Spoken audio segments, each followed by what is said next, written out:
I know that fume extraction is not the most glamorous part of laser engraving, and it's actually kind of boring, not that exciting to talk about, but it's a really important part of running a professional laser engraving business. Having poor fume extraction or ventilation is not only harmful to you and the people around you, but can also be very harmful to your actual laser engraving machine. So in this video, we're going to cover everything that I can share with you about getting rid of those nasty fumes produced by your laser engraving machine. We're going to cover inline fans, we're going to cover fume extractors, we're going to cover how to set all that up, and we're also going to go over some things that you should never cut or engrave in your laser engraving machine. And in this video, we're actually going to be doing a mini review on an amazing fume extractor from Pure Air Fume Tech, which I've been trying for the past 5 months, and it's actually really, really nice and really, really affordable. Nice, okay, nice. If that sounds like something you want to get into, then buckle up, get your pen and paper out, because we're about to get into it on Laser Engraving 911.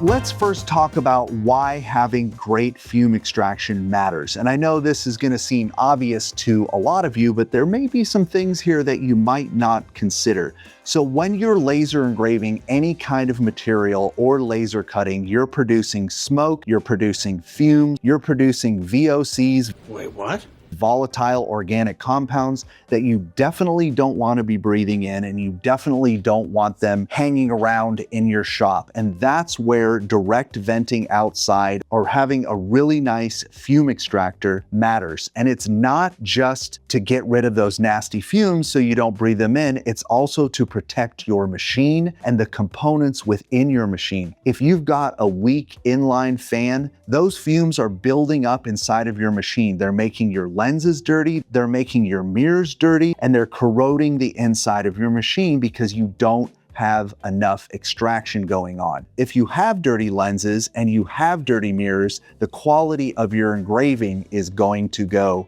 Well, that's not good. So you want to make sure that you're exhausting quickly and you have matched the right type of exhaust fan or fume extractor to your system. So let's talk first about direct venting, and let's just put the fume extractor aside for a second. This is the most common way all of you are probably exhausting your laser engraving systems. Your machine either has a built-in fan that automatically kicks on as soon as you start engraving or cutting, and it helps pull those fumes out, and then you run your pipe out the back, out the window, or outside your garage. If your machine doesn't have that, then you need something like an inline fan. I want to share something with you called the 3-second rule. So what you're going to do is you're going to put a piece of wood inside your laser cabinet. I want you to create some shapes to cut out of that piece of wood. Cut those shapes out as far away from the back of the laser where the suction is the strongest towards the front of you or where you open up the door. And what you're going to be looking for is how long does those fumes or smoke linger in the cabinet once your fan is turned on. If it's longer than 3 seconds, you need to get an additional inline booster fan or a stronger inline fan. That smoke and those fumes should not be hanging out for more than 3 seconds. They should not be clouding up in there and slowly being exhausted. Linda, there's no smoke. Once you've got that benchmark done and you know that within 3 seconds, those fumes that are being produced furthest away from the back of the laser are getting exhausted quickly, that's the right type of airflow that you need.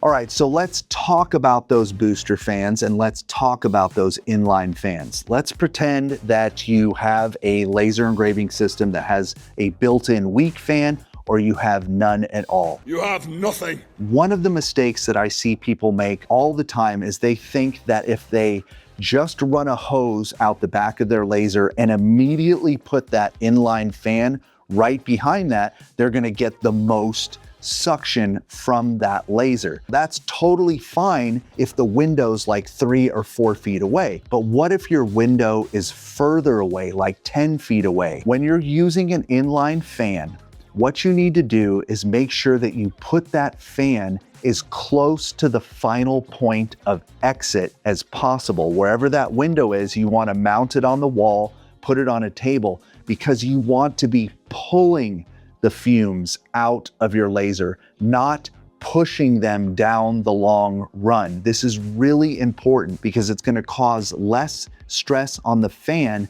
and you're going to get way better fume extraction when you're pulling all that air down the long run. Every time you add a bend to that run, you need to up your CFMs of that fan as well. What I recommend, and I'll list links in the description of this video, is that you get yourself at the very minimum a 6-inch inline 450 CFM fan with speed control. Even if your laser has a 4-inch adapter or a 3-inch adapter on the back, do a short run out the back, go from 4 inches to the 6-inch fan adapter. After that, you want to run 6-inch tubing all the way to the exit point. The idea is that you don't want to constrict You're squeezing me too tight.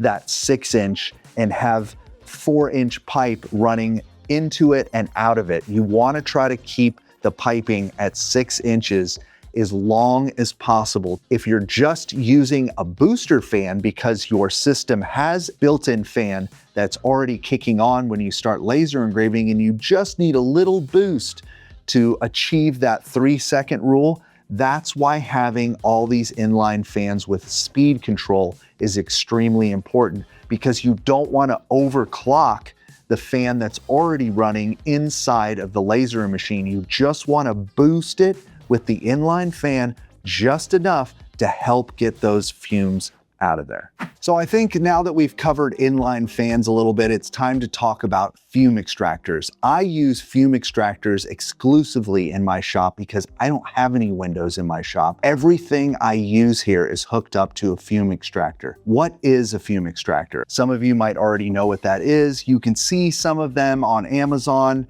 A lot of the times laser manufacturers sell these little boxes with the hose that have a few filters in them. But what we're going to be talking about today is real fume extractors, particularly a fume extractor that I've been trying out here for about 5 months by Pure Air Tech. And it is the FS800i. What a professional fume extractor is it's got usually about 3 different filters. It starts at the very bottom with a large particulate filter, then it goes into a very large HEPA filter, and then finally, it's got about 60 to 75 pounds of activated charcoal. So what happens when you're laser engraving is all those fumes are going from the bottom all the way through those layers of filters to completely filter out all the VOCs, all the smoke, all the vapors. So what comes out the other side of the fume extractor is clean air that you can actually vent right inside your shop because it's been scrubbed. This is the kind of fume extractor that the SF800i is, and I have been testing it out here in my shop on small lasers, big lasers like my Epilogue, and it has done a fantastic job. It's got active air monitoring, airflow control, so if the filters are getting clogged down, it actually can boost the CFMs to make sure that you're getting constant exhaust airflow. It doesn't like go up and down and up and down. It's got humidity monitoring, a great user interface. Even with all these bells and whistles built in to the machine, what I like about it the most is that it's quiet and it's very, very efficient at what it does. You don't need to crank it up to 100 every time you're using it, which is something I want to bring to your attention. When you're using any kind of fume extractor, you never ever want to be running that thing at full fan exhaust unless you absolutely have to, because what that does, you're actually ruining the lifespan of your filters. You only need to have it set to enough air for that 3-second rule that we talked about, and that's going to make your filters last the longest. When are fume extractors important? Obviously, I told you my scenario where I don't have any windows or places that I can vent outside, so they really help me out here in the shop. Say you live in a neighborhood where when you exhaust out your window or out your garage, all your fumes are going into your neighbor's window, or you live in an apartment complex where you can't vent outside because all your fumes are going into the neighbor's balcony right above or below you. This is where having a good fume extractor really makes a difference. I'll list links in the description of this video where you can learn more about Pure Air and all the different fume extractors that they make. This particular one is my #1 recommendation because it's not too big and it's not too small, and it can handle any of the size lasers that you have. Maybe not up to like a 48-inch by 48-inch laser. You will need something bigger for that. And it's super affordable compared to a lot of the other options. But more important than being affordable, it's actually a real professional fume extractor, which is something I highly recommend you get if you need a fume extractor. All right, so next I want to talk about exhaust system maintenance. So whether your machine has a built-in fan or you're using an inline fan or you get yourself a fume extractor, all of those things need periodical maintenance because you need to keep those fan blades clean and you need to keep your ducts free of dust and particulates. They can definitely build up over time, especially if you're doing a lot of wood, a lot of leather, and that can hurt the life of the fan, that can hurt your laser machine. It could be a fire hazard. And when it comes to fume extractors, one of the things that you need to understand is that if you are going to go the fume extractor route, you need to factor in the cost of getting replacement filters at least once a year. If you're cutting and engraving a lot, you definitely are going to have to account for the fact that you may need a whole filter replacement set twice a year. And that's just part of doing business and part of working with fume extractors. You do have to replace those filters. Make sure you're inspecting the hosing going from your laser into the fan, out the window. Get rid of that dust. You can take it outside and use a leaf blower and blow it all out and then put it back together and your laser will thank you. Before we wrap this up, I think it's important that we talk about some of the big no-nos when it comes to laser engraving and laser cutting materials that you probably shouldn't mess with your laser for some reasons that are probably obvious and some other reasons that may not be so obvious. Right, obviously.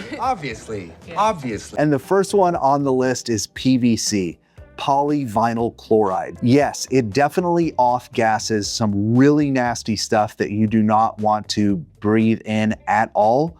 But one of the most important things about PVC that you need to understand is it releases chlorides, and chlorides can actually rust the inside of your laser and its components. It may take a while for you to start seeing rust spots and other corrosion on the inside of your laser. And even if you think that cutting PVC or engraving PVC because you have a fume extractor is okay, it's actually not, because remember, the main danger here is that the off gas and the VOCs and everything that's coming off of that PVC can actually hurt all of the inside components of your laser, no matter how fast it's being evacuated. So next I wanted to talk about vinyl. So vinyl is best left to be cut with the X tool, M1 or the M2 now. You definitely want to get a plotter or a cutter to be cutting vinyl, because a lot of that heat transfer vinyl, window sticker vinyl, or things that are used in sign shops actually contains PVC too. They do make laser safe vinyls, but you need to make sure you check with the manufacturer. Don't just take any kind of vinyl off the street or buy something off of Amazon, because chances are it's probably got PVC in it, and we definitely don't want to be messing around with that. Next, we're gonna talk about artificial leather, pleather, some kind of fake leather that you might get brought to your shop. Little word of warning, most of that leatherette that is out there, whether it's like on a Bible cover or a luggage tag or something that you would see on Amazon, chances are it contains what? Probably PVC again. Again? So you really want to try avoiding laser cutting or laser engraving, anything in that category that you don't know where it came from. What I'm trying to say is that if you want to get into faux leathers, just get the type of leatherette that is sold by Maker Flow, Johnson Plastic Plus, Lone Star, Adhesive, or Hide Bond. Those are all PVC-free leatherettes. You can do whatever you want with them and they're completely laser safe. All right, next I want to talk about ABS. That is also off the list for laser engraving and laser cutting. When ABS is laser cut, it can produce hydrogen cyanide gases, which is some really, really nasty stuff. So you definitely want to stay away from anything with ABS in it. Plus, it tends to melt and just kind of turn into mush instead of engraving really neat like some other engravable plastics. Here's another fun plastic that you should probably stay away from, and that is a plastic called Lexan or polycarbonate plastics. Ask me how I know. How do you know? Early on in my career, someone brought me something that they said was acrylic, but it was actually Lexan or polycarbonate plastic. While it's not so dangerous, the stuff that it off-gasses, which it is, it's just an absolute nightmare to cut or to engrave. It melts, turns black. Stay away from Lexan or polycarbonate plastics. All right, next I want to talk about carbon fiber and fiberglass in general. Both of those type of materials that have resin impregnated with fiberglass are not ideal for laser cutting or engraving. So you've got microscopic glass particles that are going to be flying all over the place. The epoxy resins that are used to hold those materials together are actually really not good for the inside of your laser. And honestly, it just engraves like crap. And it leaves a bunch of nasty particulates all over the place that you don't want to be messing around with. All right, next I want to talk about leather, but specifically I want to talk about chrome tanned leather or leather that was tanned with chromium. Believe it or not, a lot of leathers, exotic leathers nowadays, they're actually getting away from tanning with chromium, but it's still out there. If you're laser cutting or engraving chromium tan leather, it's really bad for the laser, really, really bad fumes for your lungs. It's got chromium dioxide in it. At the very least, ask the leather manufacturer if it was tanned that way.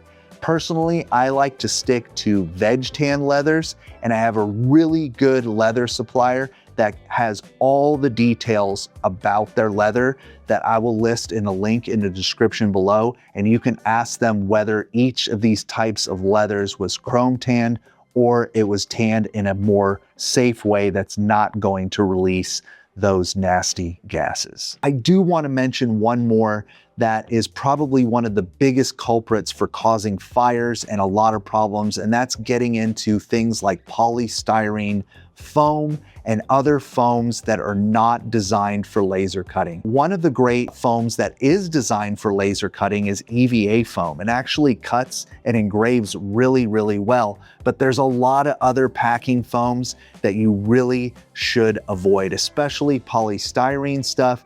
Anything that looks like it will catch fire.